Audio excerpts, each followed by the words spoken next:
Hello student, welcome to our corporate law lecture.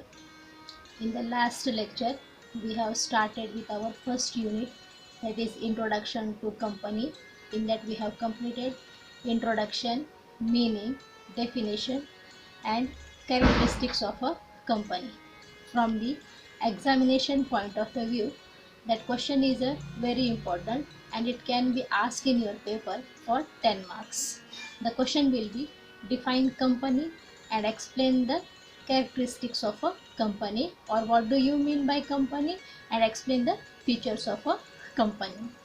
In today's lecture, we will start with the second part of our first unit, that is types of a company or classification of a company.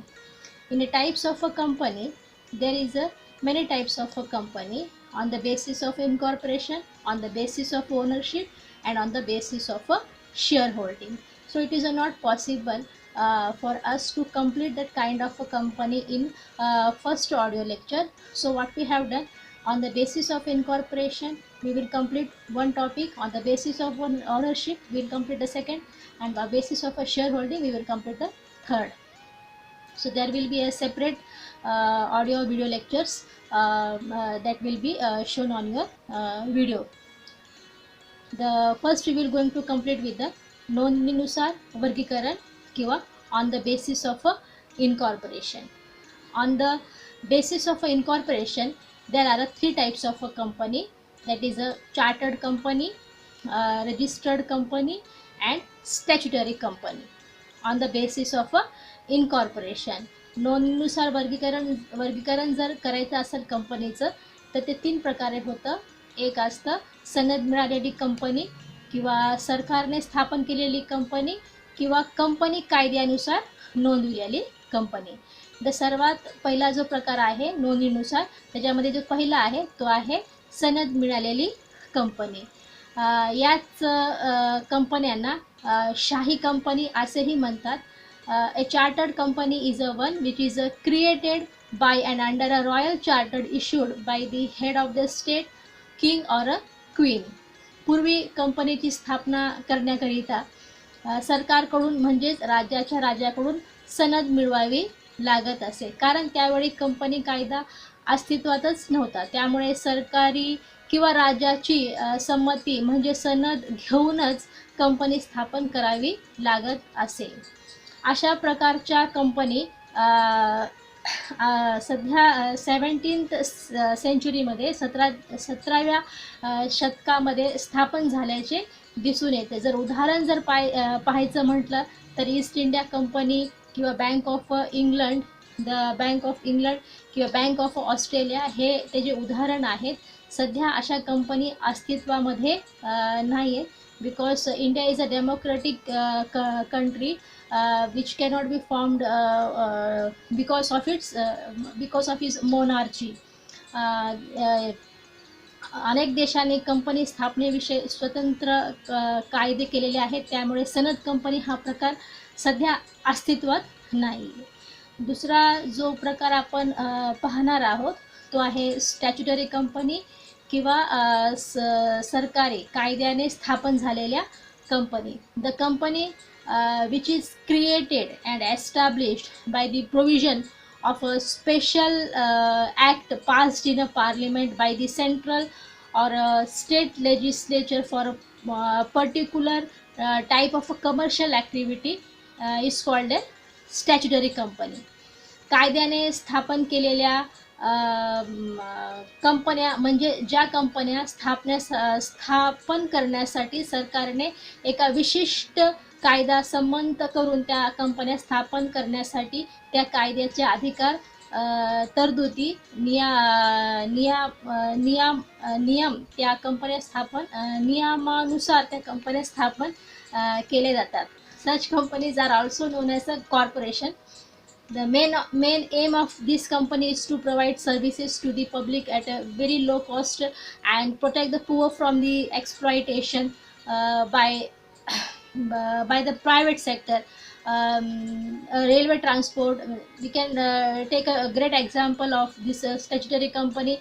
There may be a railway transport, electric supply, RBI of India, Reserve Bank of India, LIC, Life Insurance Corporation, Maharashtra State Board, Transport. All these are the example of a statutory companies.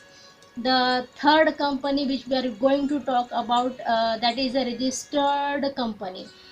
Registered company किंवा company कायद्यानुसार नोंदविलेल्या कंपन्या, त्याला आपण registered company असे म्हणतो.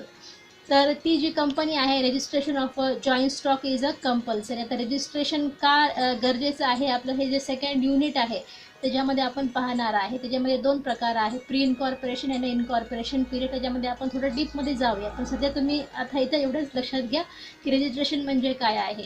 The joint stock registration of a joint stock company is compulsory. Registration of a company is possible only when certain basic documents such as a MOA, memorandum of association and article of association are filled with a registrar.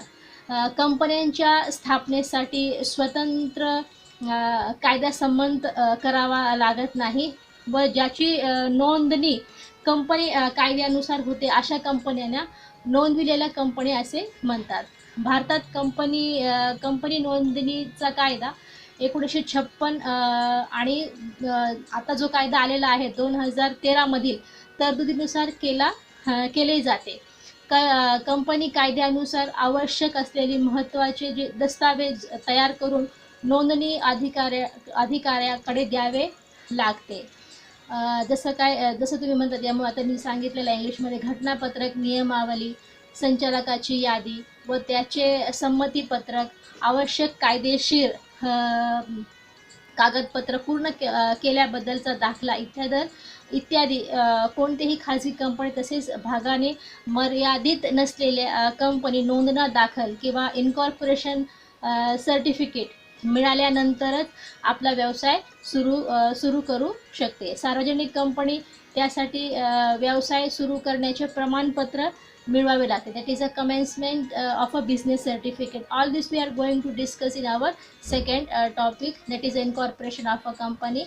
In this audio lecture we will discuss only about the नोंदणीनुसार वर्गीकरण or on the basis of incorporation. So I have explained the three company: chartered company, registered company and a statutory company. Chartered company is those company which is established by the king period, but now there is no chartered company because there is no ruling party in India. India is a democratic country. And the second one is a statutory company. Such companies are established by passing a special resolution act in a parliament. And the third one is a registered company. Here the registration of a company is necessary for both the company for any country or for any company in a joint stock company according to the Companies Act 1956, but now it is a 2013 act. So it is necessary or mandatory for every company to make a registration for starting the business. So in this audio lecture we will discuss the three company. So I think you have understood all these three company. In the next audio lecture we will discuss on the basis of ownership किंवा मालकी हक्कानुसार वर्गीकरण कसे केले जाते. तर मालकी हक्कानुसार वर्गीकरण कसे केले जाते आणि तिसऱ्या ऑडिओ लेक्चरमध्ये आपण शिकणार आहोत on the basis of share holding किंवा धारण केलेल्या भागाच्या प्रमाणानुसार वर्गीकरण. तर आत्ताच्या लेक्चर पुरतं एवढंच. धन्यवाद.